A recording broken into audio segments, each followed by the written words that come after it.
invite, okay, the person we are about to invite obeyed the voice, obeyed the call. She's the mastermind behind Women Warriors.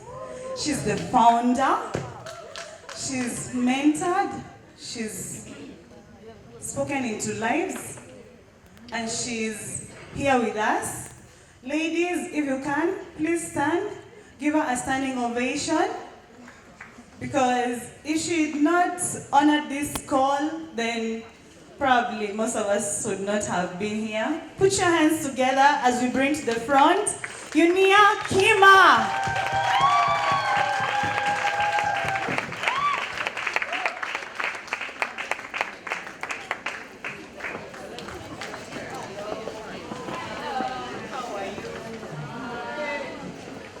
I am very excited.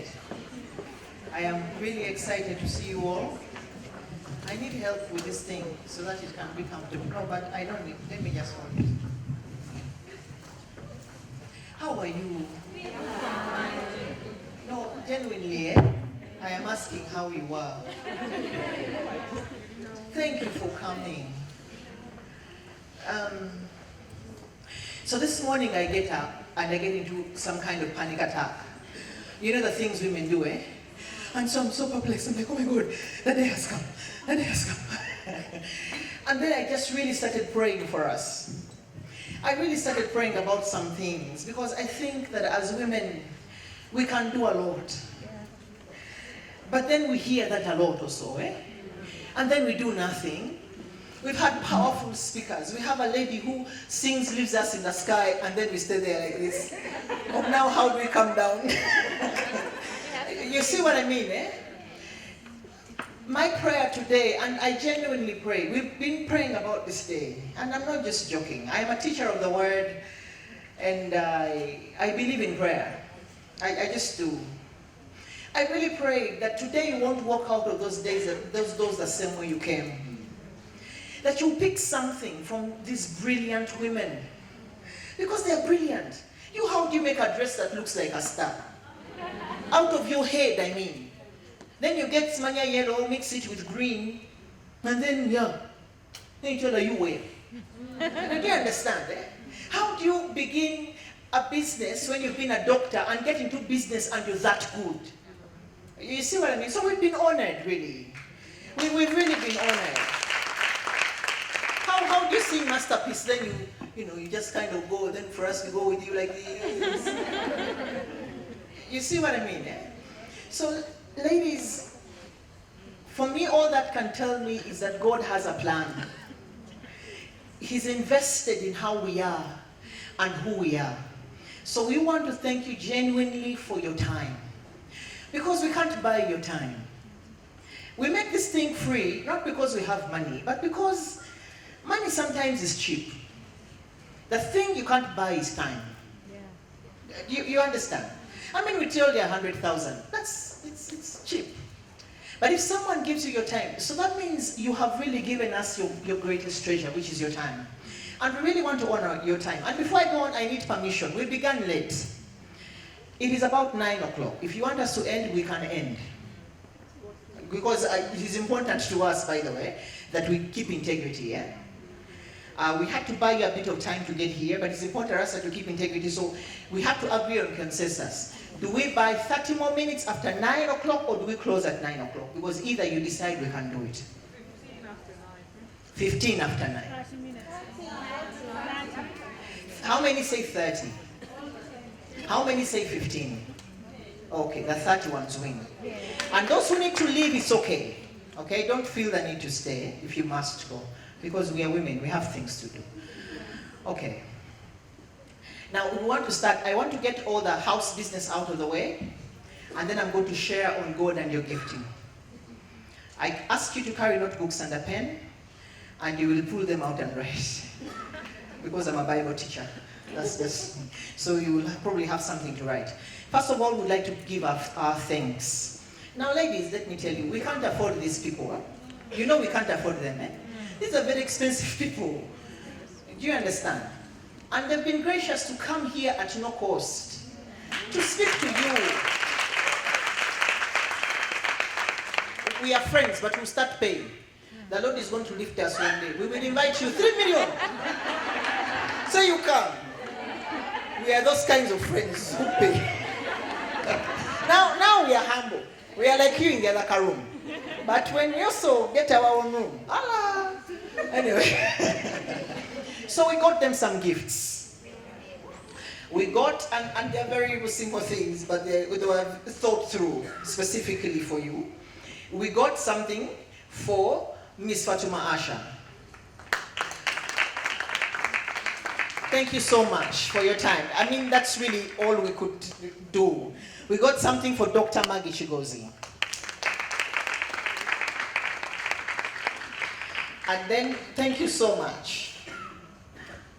Thank you so much. And we got something for the Ballad. Solomon, got something for Solomon. Thank you so much. That's just an expression of how we feel. It is not a representation of your worth. It is not at all. But that is how we feel. And one of these days, but you even have worth anyway. Then we also have 2 gifts for people here who have been the most active. Yes. We came to learn. I'm sorry. I hope you didn't come to think we just came to pass time. Yeah, so there are those who have been in class. Miriam Ndianabo has been in class. She's been active and engaged and engaging. Please come. But come quickly, Miriam. The time is going. No, come, just run. Because we have few minutes. Doctor has to be there in the picture. Fine. Dr. Maggie, please. Come in the picture. She is determined to suck the juice out of this moment. Amma, here we go. Good on you.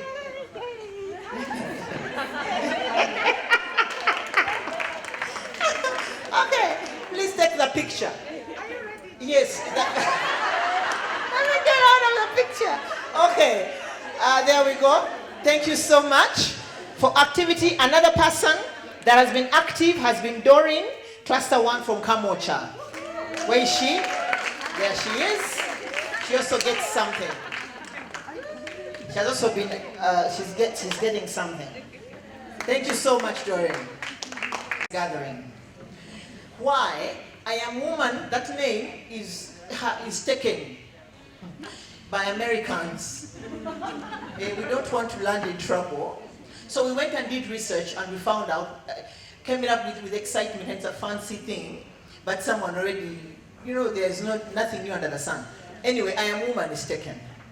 So if we continue growing, we will have a problem. You see what I mean? So starting next year, we'll be referencing this gathering, which is going to happen every year in October. And if you looked on your seat, there's a calendar. There's a calendar on your seat. Please carry it. The date is marked. I think it's 25th October. It is happening. But starting next year, it will be called Women Warriors Gathering. So if you see a flyer saying Women Warriors Gathering, we'll still be talking about this gathering. Does that make sense? I think those are the only things. Now, I wore these shoes to look smart, but they're so high. So I'm going to take them off. Is that all right? Okay.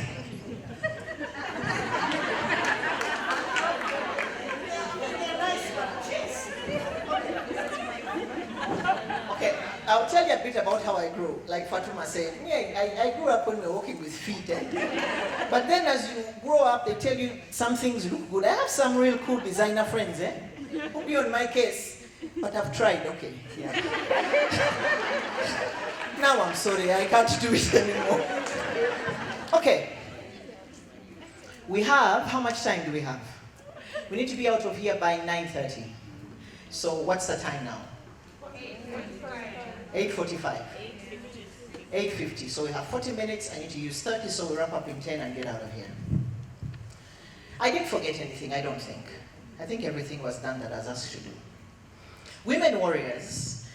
Yes, Women Warriors in 2 minutes. Women Warriors is about women who warrior. And the reason we chose Women Warriors is because as women, we're always dealing with something. It's just the way it is. Either if you're dealing with nothing, then at least you're dealing with your period. There's something you're dealing with. It's just the way it is. And warrior just stands about fighting back, taking your ground and pushing back. Whether you're pushing back against an abusive relationship or pushing back against lack or pushing back against trouble, you're warring something. So we're women warriors. So it's nothing, it's just that. The calendar you have has all the days we do a Bible study. We are very intent on the word and we don't joke around and we fire people. So if you come and you're not being serious, we'll throw you out. Do you know why we do that? Because we don't have any more time to waste as women. Yeah, the time has come where we need to get over the nitty-gritties and get into the real deal. And the real deal is that each one of us has something to contribute. Each one of us has something to contribute. Did I say that right? Each one of us, say each one of us has something to contribute. There is nothing specific, special about Salome. All she has done is identified her gift, refined her gift, and exposed her gift. Okay? Now we are starting here going, ooh. Fatuma Asha has identified her gift, refined her gift, exposed her gift. Doctor has identified that yes, she went to school for medicine, but she has a knack for business. And that's a real knack, that's a gift. Because not everyone can wake up and say, now I'm going to go and start Peps. The thought that I need someone to coach me. Do you understand? In those times, I mean for us we read a lot. But it doesn't just come to you. That means she has a gift in business. She identified it, she what? Refined it, and she has. Each one of us here can. First write that down. I have a gift. And I'm not talking about gifts. You know the way we talk about gifts? Me? I tell you, I can clean. You know me, I tell you. No. We are talking about gifts that can be translated creatively, entrepreneurially, and socially. Does that make sense? We've been very intentional on how we chose our topics. Let's have my slides. I want you to look at a picture. Some individuals that I identified. That information will show again. I do therapy. If you have problems, I fix people who have problems. So you can find me when you have problems. Look at all these women. What do you see? You can tell your neighbor or you can just keep in your mind. What do you see? You see lots of things, right? People are all going about power, power, power. Okay, next slide. What do you see? Someone sees money. Lois, may I have my tab, my thing? And Tehila, I have a book in my bag, the yellow one. Please bring it for me. Thank you. Okay, so this is what's going to happen. We are going to start talking, and I will finish quickly. When you looked at those people, you said you saw power, you saw money, you saw what? Go back to our first slide.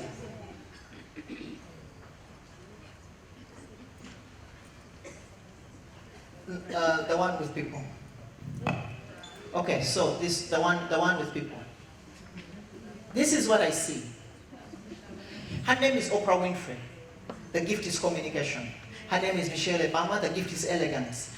Mandela Winnie. Gift is what? Leadership and boldness. Beyonce, entertainment. Shonda Rhimes, writing. Maya Angelou, poetry. Let's go to the next slide. Who is that? Leadership. Obama. Leadership and diplomacy. He's very diplomatic. That gentleman is called Ben Carson. His brain, his hands work magic. Then there's this gentleman whose legs have a problem. You're saying, what? Yeah, that one. Yeah? Then the other one, his hands are an issue between his hands and legs. Okay? I'm talking about gifts. And then this gentleman here. He has done the most films in Hollywood. The most films in Hollywood has been done by this Samuel guy. You see what I'm showing you? What I'm trying to tell us is we don't know those people because they went to school. We don't even know which school they went to. Do you know which school Beyonce went to? And Oprah Winfrey, which school did she attend, Kozi? don't know, right? Gayaza. No, she didn't go to Gayaza. No, but seriously, because we have little time, we don't know. They don't even know you, but you know them.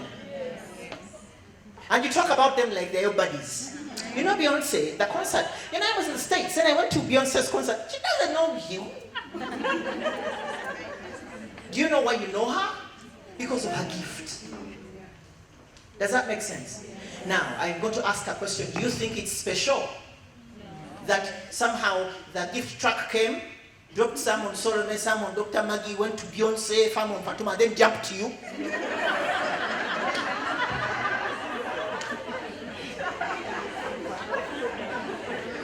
Do you understand my point? It is not possible you got jumped. When we got to those pictures, let's go back.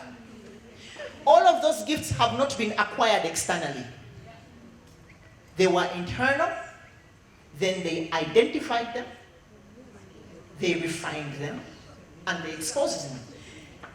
That's why we're not saying they studied a course. When doctor was saying you study to enhance that you already have. Are we making sense?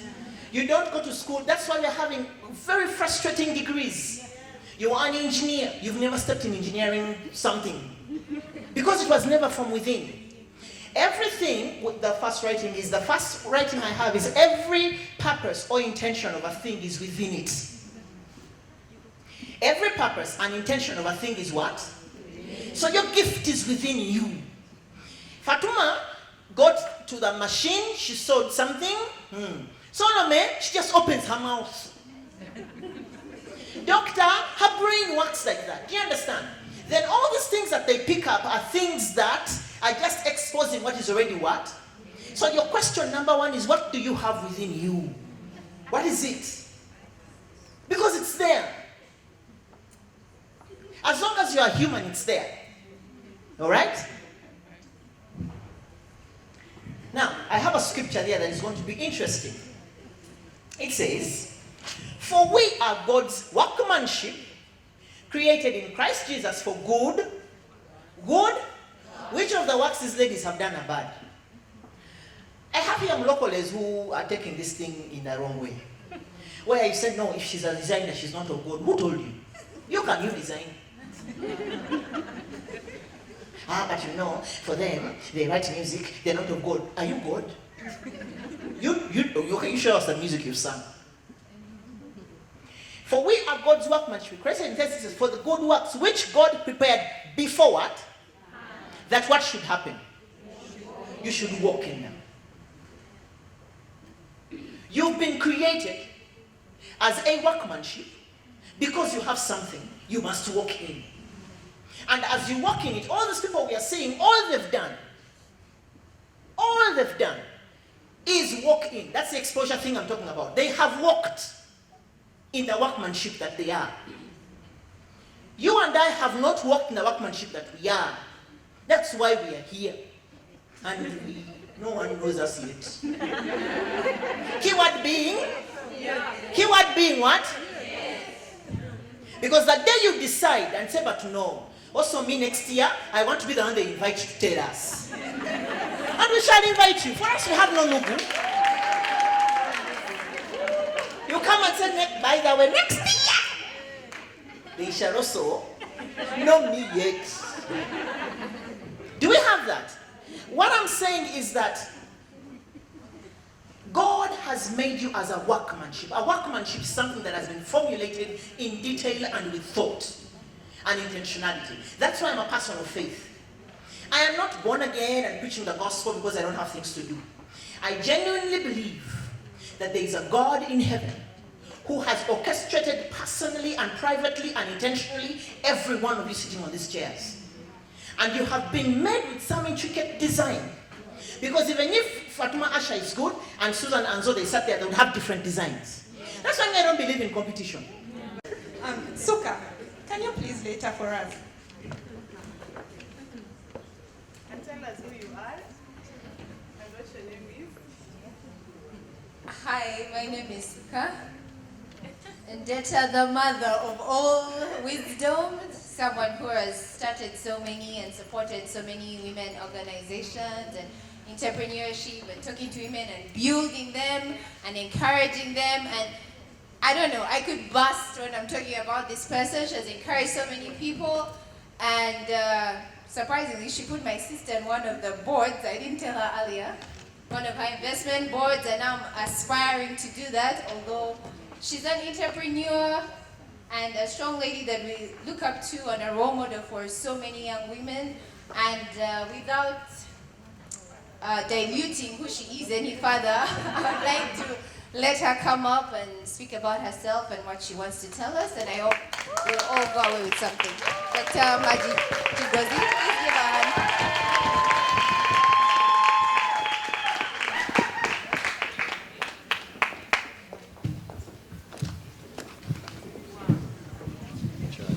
Ladies and gentlemen, good evening. I'm really privileged to be here. Thank you, Pastor Unia, for inviting me. And thank you, ladies. The whole room is full. Wow.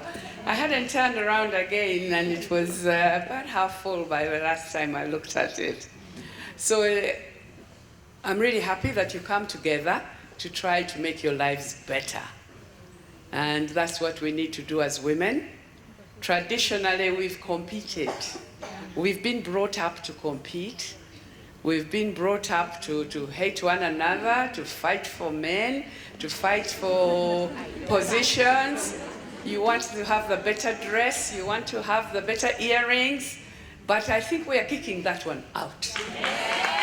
Yes. I am really happy when Asha looks beautiful. Yes, I celebrate that, just like I celebrate any of you for whatever it is that is pleasing me, and there are many things. Most of all, your usefulness. I see future, and that's what I really enjoy seeing. So I was asked to share with you a few life tips, I guess, basing on my own life. So, as lucky, I was a lucky child, an only daughter. Oh, yeah. Salome, you have a sister. So I beat you on that. An only girl, so the boys looked after me, my parents, I was special. So I was brought up knowing I was special. And you can't tell me otherwise. However hard you try, you will not succeed. So they put me in the best schools they could afford. My father was an engineer working for government. So, like Asha, not necessarily, middle class. And went to Gayaza. Yeah, hi Gayaza.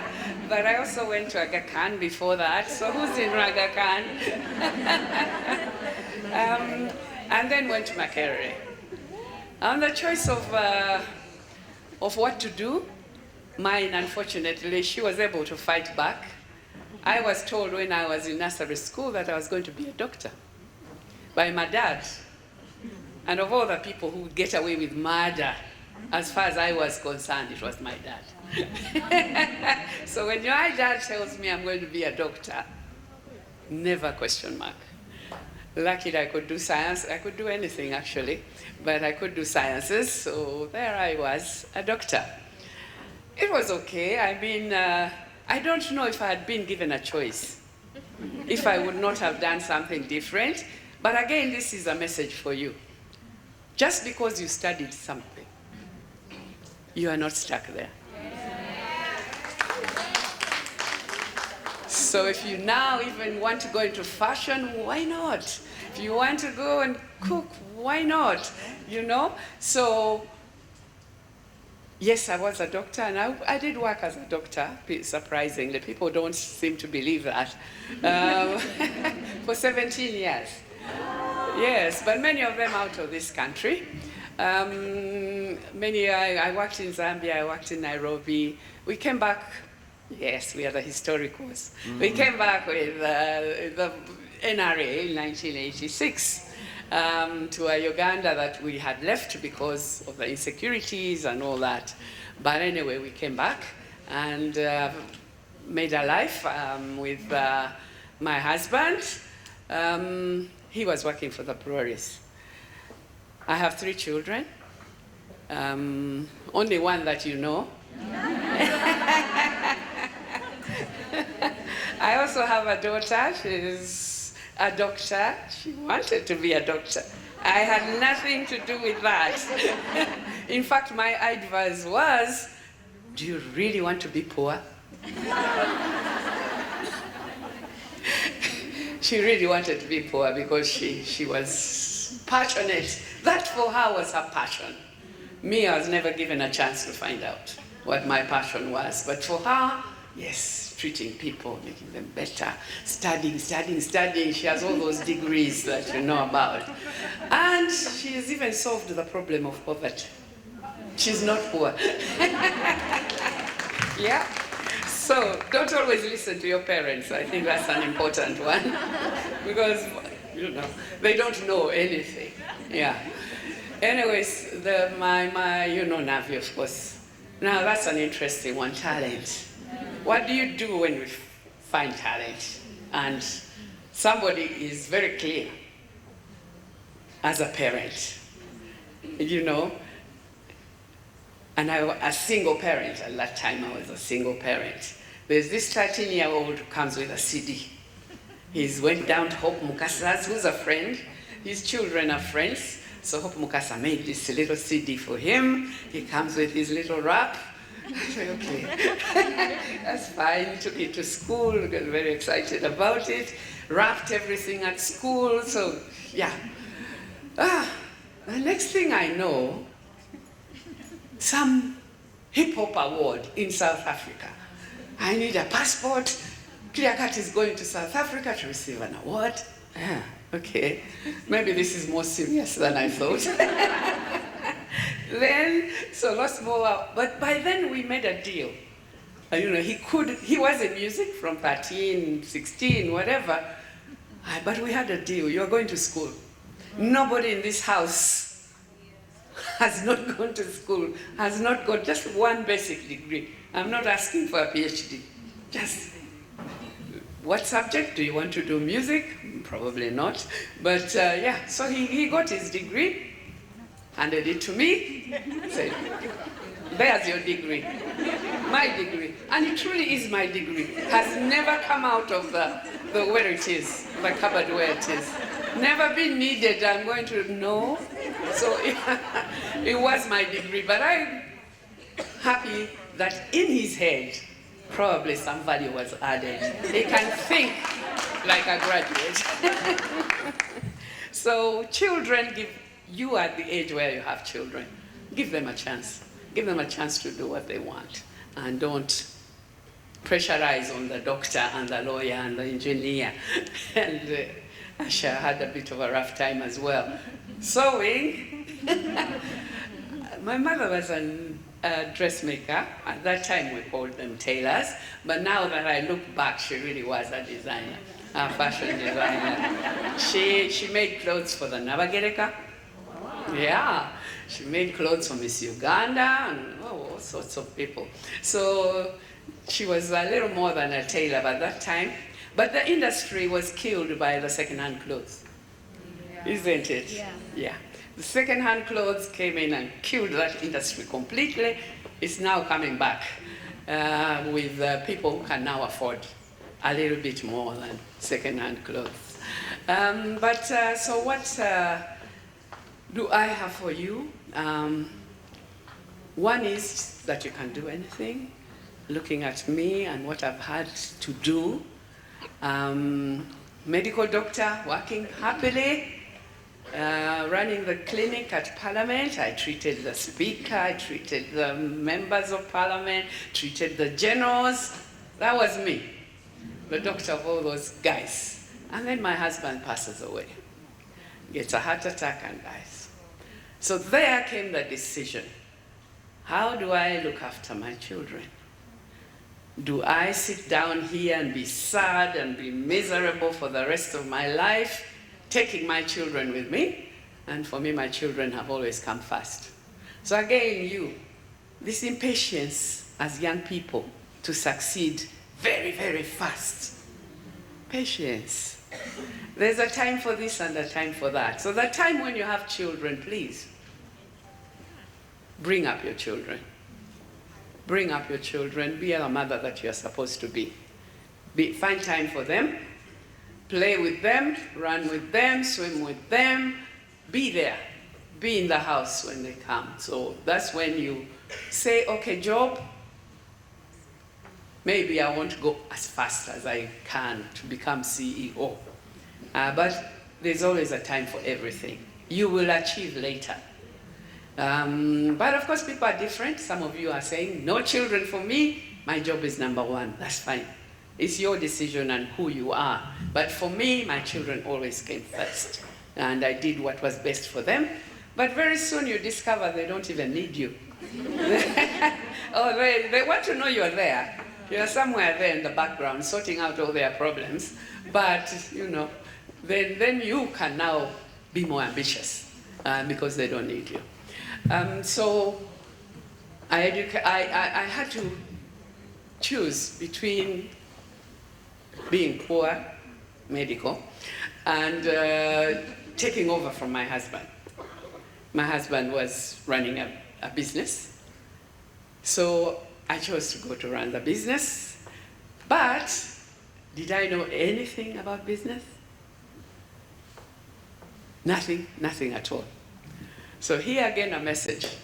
If your partner or you yourself are doing something, get your husband or your wife to also know. The truth of the matter, I knew absolutely zero about any businesses that anybody runs, and I wasn't really interested. My husband was willing to share, but I was busy. I had kids. Navi was there, running this way and that way. I was just busy playing my tennis and running the clinic. Don't do that. Don't do that. So find time to understand what your partner is doing so that when you have problems. Secondly, have you got a will? You may not have too much, but have you got a will? Have you seen people kill one another over a little plot of land? Can you prevent that? If you own a plot of land, you own a car, please make a will. Save us from all this hassle. I mean, now I'm in the elders, so every time there are issues in the family, wherever, you know, it comes back to us to solve. Whereas if you had clearly said, I am leaving this for my daughter, this one for my son, we wouldn't have any problems. And you know, it's even small things. So leave them to whoever you want to. And you don't need somebody else to countersign. You don't need to go to lawyers at your age, or if you don't have too much. But if you have companies and such, then you probably need a lawyer to do that for you. Okay? So leave a will. Why? It really helped me that my husband had a will. I had nobody to say nothing because he had been very clear. I have one wife, I have 3 children, that's it. And everything I have, this is here, this is here, this is here. I've left it like this. So when I walked into the company, this is a corporate. I walked into the company. Yes, medical doctor, we know you have that doctorship. But what do you know about making Pepsi Cola? Nothing. The manager even asked, now you are one wife. We have 3 shareholders. Am I going to have the other 2 wives also coming here to run the company with me? So, but because I had this little piece of paper saying I have a right to be there, nobody could chase me out. So guys, if your husband's doing something, know about it. If you are doing something, write about it, where it's going. It really is a very useful, just a small piece of paper. Get someone to countersign it. Get someone you trust to keep it so that it will appear the day something happens to you. And you know how things are. You don't have to be very old to have that, okay? So that for me saved me so many hassles, going to court and fighting for this and, you know. So that was a good one. The other one, be flexible about what you know. Anything you don't know, you can learn. So I didn't know anything about business. But because I already have a degree, I know my head works. So what are you telling me? I cannot learn about keeping accounts. I cannot learn about marketing. I cannot learn. Of course I can. And nowadays you are more advantaged. Me, I had to look for I looked for Waswa Balunywa, professor. He wasn't a professor then. He was a friend. I went to Kamas, I said, I have to run a business. Not after doing a 3-year course, I don't have time. I'm not going to do an MBA for 2 years, I don't have time. I need to run the business today. Can you teach me? And he made short courses, entrepreneurship, customer care, 1 week, 2 weeks, this. I knew. I went to the business confident with the knowledge and then learned on the job and listened to everybody, learn from everybody. Be it the receptionist, be it everybody can teach you something. Yeah, so don't go in there thinking, I'm the boss, I'm the one who knows when you know very well. You don't know. So learn, always seek knowledge and learn about everything. And that helped me a lot. I went to Pepsi, we grew the company. After a while, as owners, you don't need to be there. We were there at the beginning because it was new, we had just privatized. My husband was there for 2 years, passed, then I came in and was there for 6 years. But now, if you can stabilize it, you don't need to be there. You just come in for board meetings to decide on what to do. So then, the job for UIA was advertised. They needed an executive director. I read through. You need a degree, you need private sector experience. By then I had 6 years in the private sector. Yes, and at the level that most Ugandans, when they say they're in business, they are working in Uganda Commercial Bank. They're not exactly in business. Yeah, so that was a huge advantage for me. So I was given the job. And that caused havoc in town. The monitor every day, she's a woman, how's she going to handle? She's a medical doctor, how is she going to do this? But that's when networks are very important. How many people do you know? I hope you know at least everybody in this room. Yeah, so you can run to them. You know all your classmates and where they are. These are very useful networks. So don't forget, once in a while, send a WhatsApp, stay in touch. These people are helpful. I'm a sports person. Sportsmen and women are everywhere, in very senior positions. Then I had my patients, all those patients. First of all,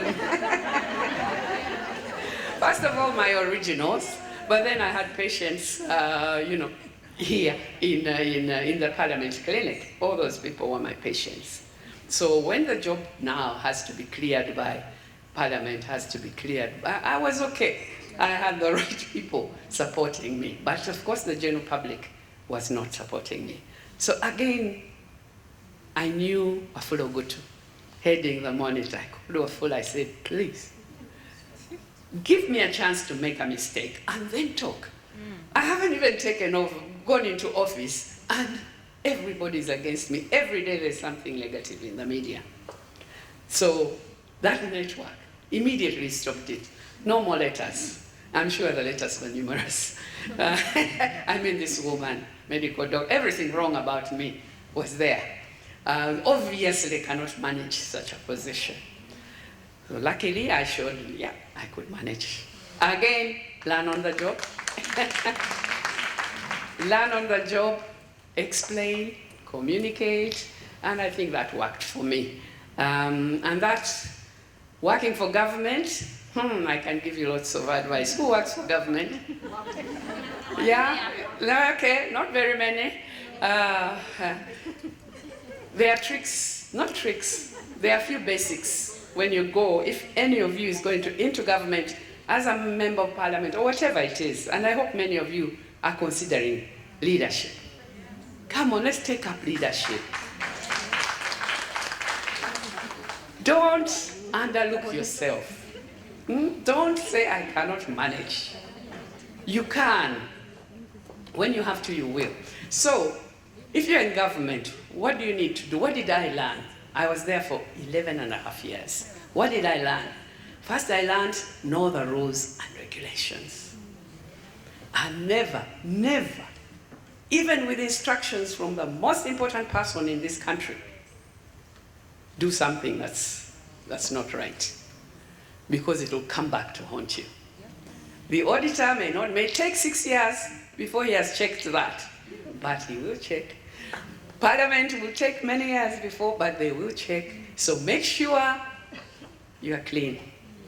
You've always done it, so when they tell you, you can get an instruction. Give free land to so-and-so. I'm sorry, I really don't have that authority. Land in Uganda has some value, we are selling it. So yes, if somebody else wants to give it, you give it, not me. Yeah, not me. So it was never my signature on any of the things that were done. Yes. So just read the duties you're expected to do and how you do them and the laws and regulations, and just stick to them. Otherwise, boom, you will be cut down. Okay? So I stayed there until I retired, when I thought it was time for me to retire. Okay? So that's government. Now, my favorite subject, and I'm glad you're talking about economic empowerment so much. Yeah? Some of you are lucky to have jobs. Yeah? Who has a job? Very many. Salome, you're singing, she's fashion. That's the job I mean. You're doing something. Yeah? But who a job in an office that, you're paid. Yeah? Many of you. And I hope you don't sit back and become too comfortable. I really want to warn you that jobs end. Mine ended how many years ago? 2011? 7 years ago. And you need to continue eating. You need to continue looking after your family. So, don't trust jobs. Don't sit back on jobs and be so comfortable. I won't talk about talent, Salome, but I know it also sort of has a life, it has a lifespan. Like I cannot sing anymore, so if I had been a musician, this would have been terrible. That would have been the end of my career. So, what do you need to do? First of all, keep your job. Be the best at the job that you do. Be the best fashion designer, be the best singer, be the best whatever it is that you do. Do not allow anybody to fire you. These ones who are in private sector will be fired by their customers. If she hasn't got a good dress, I will get very angry. Yeah. So you also have someone who can fire you. But the job is really, really temporary. You may be lucky and it doesn't end until pensionable age, but it will end. And you will not have money. What they call NSSF will not even buy you a house. It won't. I know if NSSF here, they'd be very upset with me. But it's the truth of the matter. It won't even buy you a house. It certainly will not feed you for longer than maybe 5 years max. And yet you still need to eat. So you really need to think about business. What business can you do? What it is, heard about the chef, what can you do? Yeah, a business with those who have talent are lucky, just a business within your talent. The rest of us are not, maybe that, I don't know if it's lucky, but we all have different kind of talent.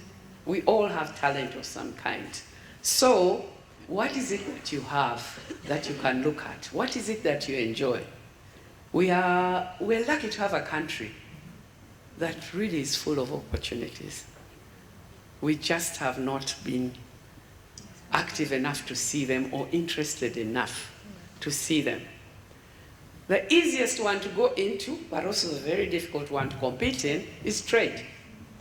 You buy something, you sell it. You buy something, and you may not need so much cash. You can use because tomorrow you sell it, well, hopefully, and then you have more money to buy again and maybe make a profit. So that's trade. But there are people who've been there for many, many years. You know those experienced women?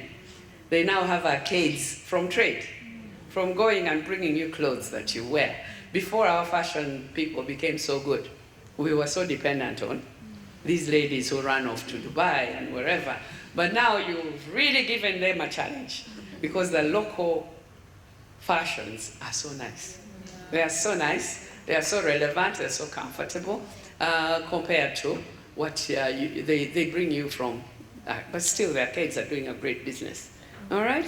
So, maybe you can go into trade. Agriculture? Anybody with a piece of land? Who has land? Yes, yes, yes. And you're already in agriculture, I think, because your hand went up so quickly. So agriculture is another one. And nowadays it's more interesting. There's more technology, there's more seeds. It's really exciting. It's not what your grandmother used to do, or your parents, when you'd see them throw some beans there and some miserable looking matoke. You should see my matoke, it's beautiful. Yes, it's beautiful. My chicken, they look so nice. The coffee is just there, you know? Why? Because I'm getting the right seed, I'm getting information, planting the right seed, looking after it, knowing what diseases it has. That's the agriculture you need to do. It's commercial agriculture. A lot of knowledge involved, a lot of questions, a lot of visits. Go and see what all these other ladies are doing. Yeah, there are women out there. Go to these, if you're interested in agriculture, find out everything about it before you go into it. You get your chicken and they'll all die. All 500 of them, after you fed them for 5 months, if you don't do your research. Okay? So that's agriculture. What about tourism? Tourism. Tourists are increasing every year. You hear how much money they're bringing. They are here, they want to see things. They want to see your things. Whatever it is you have to offer. What can you offer? We have culture, we have food, we have, wildlife, we have, so depending on where you come from and what is near you and what is in your tribe, nobody has placed the story of Amin in front of people. It's missing. Because every Muzungu says, oh, you come from Uganda, Idi Amin. Yeah. Okay? Then they come to Uganda and you guys didn't even see the man. You are too young. When they ask you, you also are there. I think he used to drink blood. So the stories, you need to tell the stories. Our Kavakas, we have incredible stories. We are the only ones who still have kings. Nobody else has kings. So just telling the story of Kabaka Mutesa, Kabaka Mwanga, oh, the one Kabarega, I love that. But who's telling it? You guys, we didn't tell it. I have to apologize for my generation. And maybe we are the ones who saw it. But now you need to do the research and tell the stories. Because those foreigners want to hear that. They really don't want to come and swim at the Serena. No, Serena is just the same in the UK. What's the difference? So, can you do that for them? To tourism, so many opportunities. And then you come to, because we are so highly educated, the services, education. Can you start a school? Can you start a baby crash? Can you start anything in education, the whole value chain? People like St. Lawrence, what's his name? Lawrence Muchibi, Barbara Fono. They have 4 or 5 schools. Why? Because it's good business, right? It's good business. That's another opportunity that you can think about. Health. So, opportunities, ICT, the creative industry, where Solomon is trying very hard to make it, and she can make it and really do business. It's now commercial. Juliana, when you see her, is a product. She's like my bottle of Pepsi. Yeah, you want her here? You pay, unless she's a nice, friendly, I hope, young lady to fellow young ladies. That one you can do it for free, but others you make them pay, right? You're a commercial product. So that's the creative industry. Kansime. Oh, Kenzo.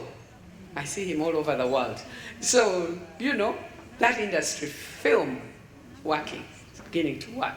Then, We have those ones that are, we as women find very hard to get our heads around them. And yet that's where the money is. Transport. Transport. We really are challenged. I don't think there's a single woman in transport in Uganda. Those buses, is there one? What are you doing? Huh? Uber. Okay, good for you. Good for you. Okay, but now I want you to eventually own the Ubers, okay? Yeah, so that's business. You need to grow now. And I think we've only got one border rider so far. They are looking for border riders, Safe Border and the other border companies. But it's difficult to find a woman who rides borders. But so transport is a lucrative business, trucks and everything, and there are no women there. Construction, we are there a little bit. Some people have houses, they have rentals, and they have even malls and big buildings. So the women are picking up there, and many of you have graduated in engineering and things like that, architecture and that. Then the other one, the new one, don't write yourself off on oil and gas and minerals. It comes with lots of opportunities. So you'll need to get somebody. I can come back and we go into details, but today we don't have time for details on what opportunities exist in all these sectors, okay? So can you begin, what is it in your head? Among the things I talked about or others that you had seen before, what is it? What's your vision? And think big. Don't want to be just comfortable. Think big. So you need to start small, like Asha did, start small and then grow, okay? But you need to have that vision. You need to know, I don't know who has had the luck to do an entrepreneurship training course. Anybody? Okay, excellent, good. You really need that so that you know how to run your business. And I think you can organize it as a group. The organizers organize for Enterprise Uganda to do entrepreneurship skills training for you. So that when you start your business, you are not starting it to fail, like most of us. We wake up in the morning and we're going to do chicken. You buy the babies, you don't know what to feed them, and they all die, and then you say, chicken are difficult. No, it's not true. Chicken are not difficult. You were supposed to have planned. For 5 months, these chicken need food, but they won't give me a single egg until they're... So, unless you have that plan, you run up with no money, and you've kept them for 2 months, but they need another feeding for 3 months. So, that is the kind of thing that entrepreneurship skills will teach you to do your business plan and be able to know what business you can go into. So, those are some of them. There are many more other businesses that you can do. So for yourself, do the entrepreneurship skills training, do financial literacy. It's being offered everywhere, even for free. But I think the organizers can arrange for you. Talk to me and I'll be able to link you to the ones that do, okay?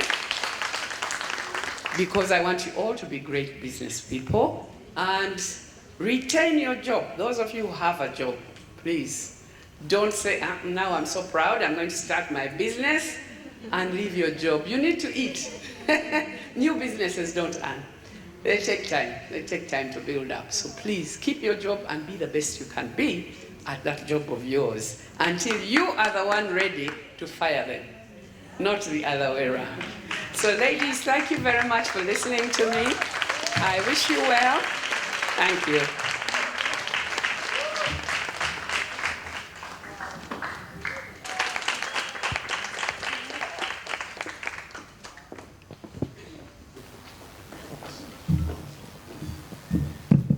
Hi everyone. I'm Fatuma Asha. I'm a designer. I thought I was late. I was running literally to get here just to meet you. So I'm so excited to meet. Oh, I can see someone there I know. An old client for like 10 years ago. 10 years. A decade is not so long ago. I'm very, very, very, very, very humbled to be here. You have no idea. I'm really happy to be here. I hope you can all hear me. Well, when someone approached me about this thing, I didn't even hear anything she said apart from women. If anything has to do with women, I'm there. I'll be there. What date? What time? I'll be there. Until she clarified everything, someone else clarified and explained everything it has to do about when I was here, but I almost didn't know what I was coming to. I'll tell you the truth. But I'm so glad to see all of you. I'm so happy, and I hope we'll maybe share numbers and everything. First, I'll tell you about my background. I'm supposed to tell you about my background. This is still on. I don't use mics alone. I'm always using my hands to stitch. I was born in the 80s, some year in the 80s. I can throw that away. Or just put it there. I have a habit for chewing. From a very humble family. My father is a teacher, and my mother was a teacher before she retired. She didn't like it. Half teacher, half designer, or tailor. But I grew up with my grandmother from the age of 1, I'll say 1 or 11 or 12 months, 11 or 10 months around there. I was given to my grandmother because my dad used to travel out. You know how teachers are, especially HMs, headmasters. He was a headmaster, so he could be shifted from this school to another school and that school, so it was non-stable for me, so they decided to ship me off to my grandmother. In a very small town, it's now a district, Kayunga, if you know it. So, growing up, I'll not say we were poor, all that, I don't want to inspire you like that. We were not that poor. I could get everything I wanted, and I was a little bit privileged growing up. But my grandmother had this thing of making you work for a lot of things. You want that? There is a small something there you have to fix. Fix that and I'll pay you. You want this? Fix that up. Or dig, or do something, or cook. She'll pay you for that. And I grew up in that manner, knowing that I have to work for something to get it. There was nothing given to me almost on a silver plate. I was not that child that was given everything I wanted on a silver plate. So I knew I had to work for a lot of things, especially for things like you want to buy yourself beautiful things. I love beautiful things. Being a child that grew up with a very stylish grandmother, I loved her shoes, I loved her bags, I could buy bags for 200. Remember those markets where you could go and buy old bags for 200, 300, clothes for 100, and then I had to fix them on the sides to make them fit me. I'll tell you about, because someone told me to tell you about where my passion for fashion came from. Growing up, I was very confused. I used to think I'm going to be a doctor or a scientist or a surgeon or something, or a pilot or something else. There was nothing like me telling myself I was going to be a designer. It was not there. I didn't even think about it, that I would be a designer one day. I would not even dream about it. But my grandma had a sewing machine. Somehow, there is that thing that could tell me to stitch things or fix my things.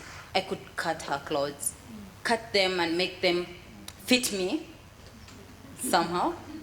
But I didn't know it was something to do with fashion and design. I could cut them, maybe get my brother's shorts, cut them and make them, turn them into skirts, things like that. Without their permission, of course. So, like most people, there is, when things get tougher. Things got tough for me when my grandmother died. had to be shaped to stay with my dad. Then there is that thing of moving in schools and all that. Putting that on the side, I'll tell you about the fashion. That was a little background about myself. I didn't know I was going to be a designer. So I started designing when I was in the university. Let me see, second year, 2005. Yeah, a lot of people were in high school by then. 2005. But I wasn't doing like I wanted it to be my career. It wasn't my career by then. I wasn't like focused to it. I was just doing it to make ends meet. Ends meet because I could pay, my father was just paying for my tuition. I could pay for my hostel fee. I could pay for my upkeep.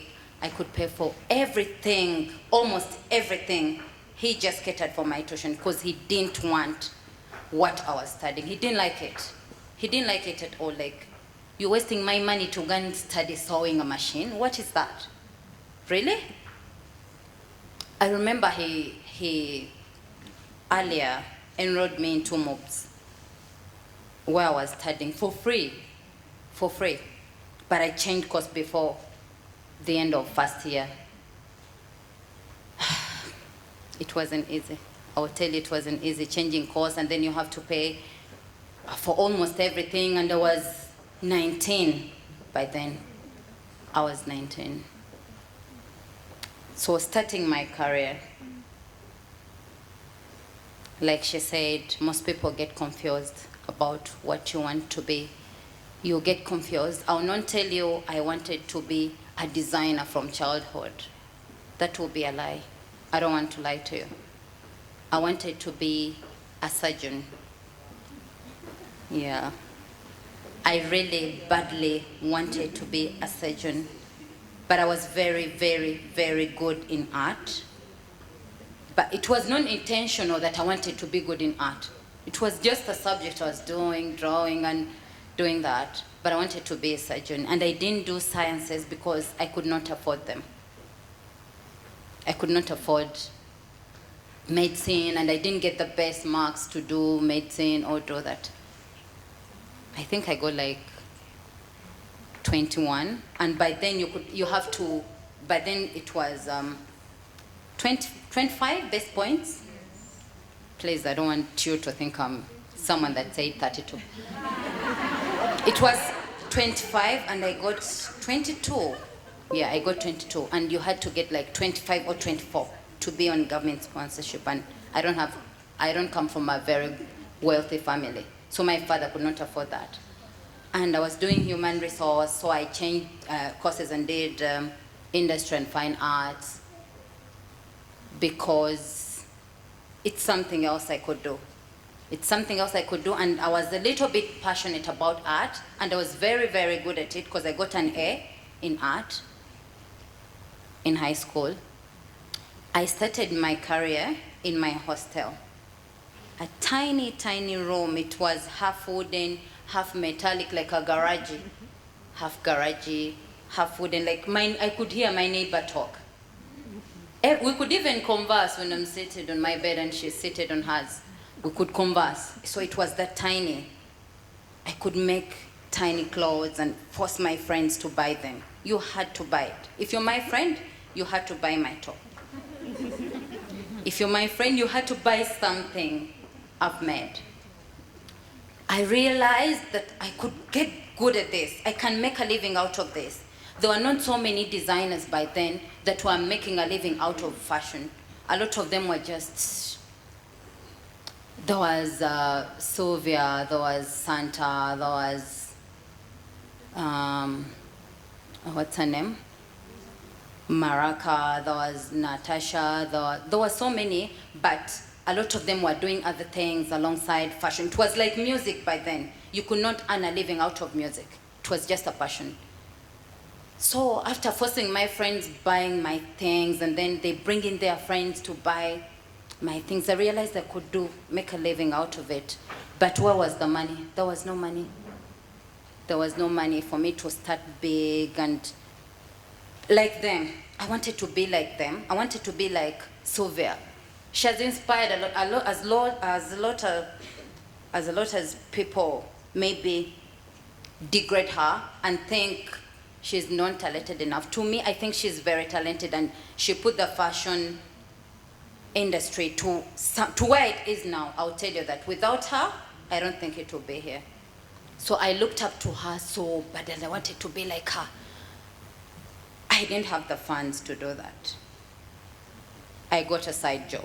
I used to be a marketeer for Britannia. You know Britannia? Mm-hmm. I could walk with those small, they were big, 5 liters of juice. Some of them didn't even catch up, but I could walk with them and force people to buy it. Buy this juice, you like it. Buy this tomato sauce, you like it. Things like that. I was a hustler. So I got a bigger space besides my hostel space. I got a bigger space. That is end of 3rd year. I was in the university. I had a course that could take me a full day. There was no evening or day course. Talked about, and in detail mention the 5 and what we do. All right, 1 is the word. They meet up.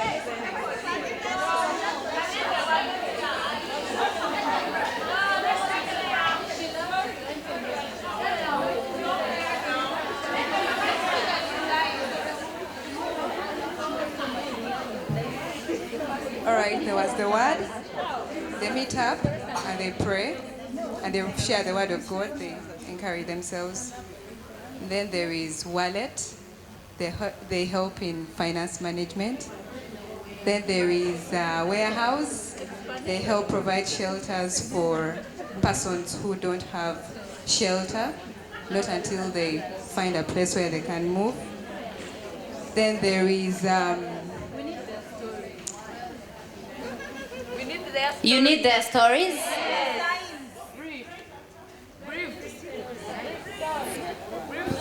Okay, let me make it easy. I'm not a tailor, but I had an idea just a few months ago. I got an idea of getting materials and making ladies infinity scarves, even men, even children. I'm not a tailor, so I can make it easy so that these guys can... Thank you so much. So it's between the 2 people. So now this is what we're going to do, because I'm offering.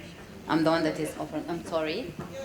You 2 are going to get my number and maybe write to me why you want to be a fashion designer. I want a very convincing reason why you want to be a fashion designer. No, not now. Later. Later. I did that just to tell you that you don't have to put someone down to lift yourself up. The market is so wide for everything in Uganda, almost everything. Everything we have very, very raw. Almost everything is raw. Everything has to be exploited. Exploit everything. Use your talent to create magic. There are so many things you can do in this world, so many, and do not small. Start small, be patient, watch yourself grow. Watch yourself grow. Do not rush into anything. Do you realize that most people that rush fail? They fail. Do not be afraid to ask for help, and do not be pulled back when you do not get the help. Do not be pulled back.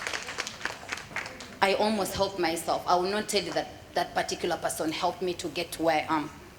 I will not lie to you. Maybe when I was at campus, a boyfriend bought me a sewing machine. Yeah. He's still in my life. Yeah. That is the hope. I would say someone helped me to get somewhere. But almost everything, I achieved it.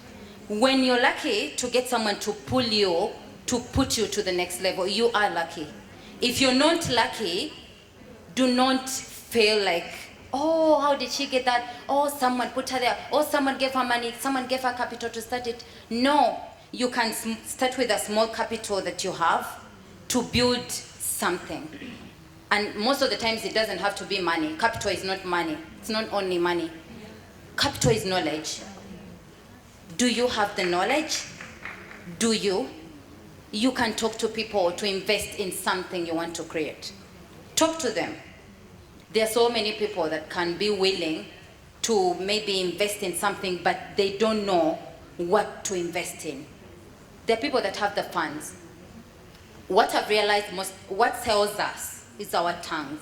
Your tongue sells you. Your tongue sells you. It can fail you. It can bury you. It can put you down, it can put you up.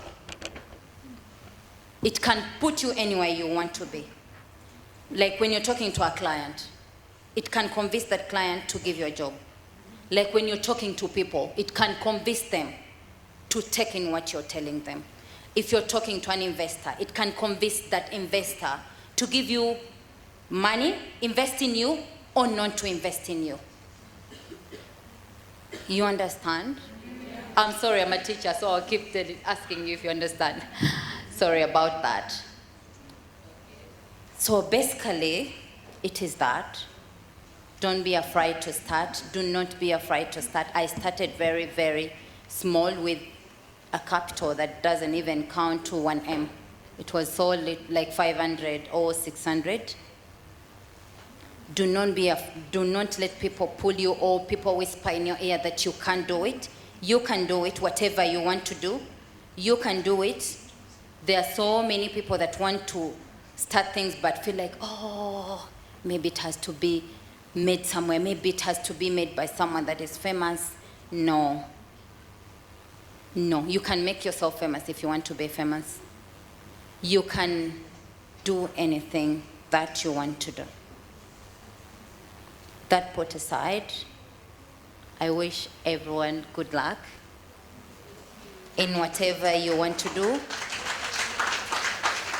And in just a few minutes, I would like to know if anyone has a question for me that you would want to ask. Maybe something I didn't talk about. Our men, our respectable husbands and fantastic men that some of us know, that they have a role to play. We took it up as feminists because we saw our women being left behind. Now, the men have to step up. I cannot teach my grandson, even now, to put on his tie when he's going to school. I can't. I bought the one with elastic. We have the other one, but I can't do it. When his dad is there, he comes and does it for him. So we need the men to step up, to get these boys and train them. Offer for those ones who have no dads, like mine, I really am very grateful to so many great uncles like Paul and, great men who stood for them as examples, and they could see them and be able to copy them. So I'm really grateful for that. But some boys have absolutely nothing. They don't have a person, not a dad, not a mom, not nothing. So who's helping them? And so we are begging our men. And if they don't do it, we shall do it, but how well will we do it? We shall create female men, which may not be the ones they want. So maybe wherever you go, appeal to your brothers and sisters, your brothers and husbands, to try, definitely for the boys in your family, make sure they get that input from a good man so that they have a good example. Yeah? So teaching to go to business now, the thing I told you, you really don't have a choice. So look at it as something you must do. Otherwise, you'll be walking barefoot in Kampala. And these students of yours will be embarrassed. Oh. Yes, they will, because you're a teacher. You are a teacher. Teacher doesn't walk around barefoot. So begin. Go to Enterprise Uganda, do that few days course, and start your business. You can start a school, you can start a crash. Do what you do. They're going to give back. Well, this one, yes, they'll give, that's exactly. Start the school, they will give birth, and they know how good you are. They'll bring the students to you. Thank you. Thank you. Thank you so much. I know there are lots of reactions, but we are so pressed for time, and we're being taught integrity. So we'll just have to stick to the program. Thank you. I know, but she'll stick around. We'll interact with her after the conference. Is that okay? Okay. Our dearest, talented individual. Please bless us once more.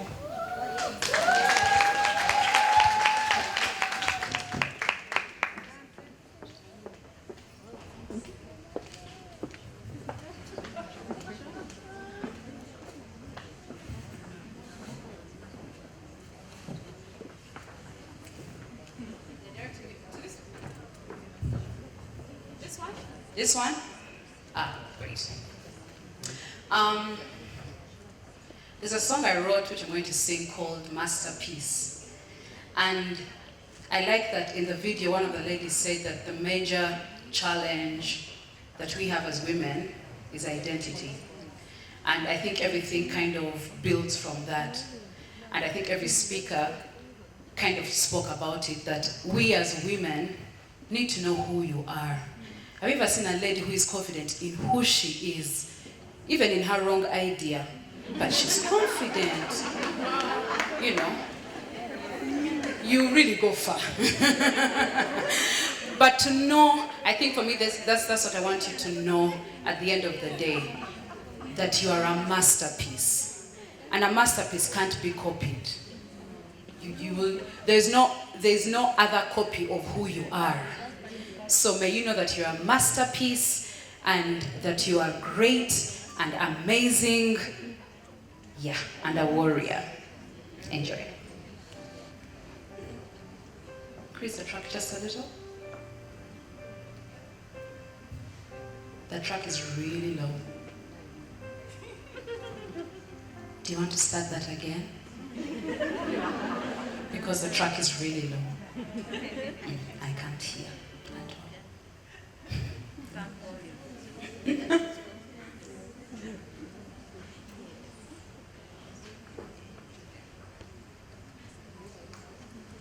Should I start a story? Once upon a time, there was a girl. Anyway, the track is. Where is the track low? Though? Why? Okay. She's so beautiful. So we're going to do this again. So just lower the mic just a bit, because it's a bit hot. And increase the track just a little. So I think I'll stand. Let me give them time.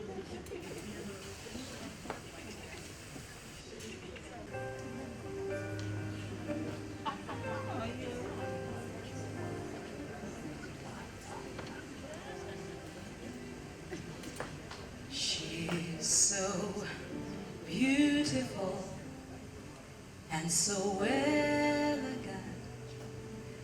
When she smiles and moves, the space around her breathes. Though in her heart she doesn't see what I see in her. She's my masterpiece of love. When her life began, I was standing there, and I knew that she would be the queen of her time. Though she doesn't seem like that, I know her future plans. She's my masterpiece of love.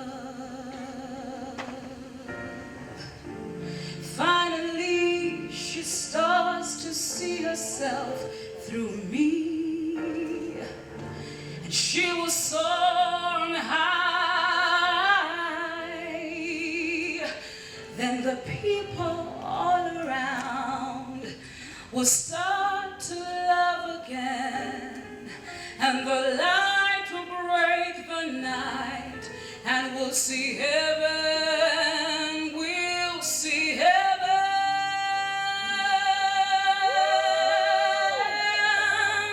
She so elegant when she smiles and moves the space around her breathes. Now she sees the queen in her, and she's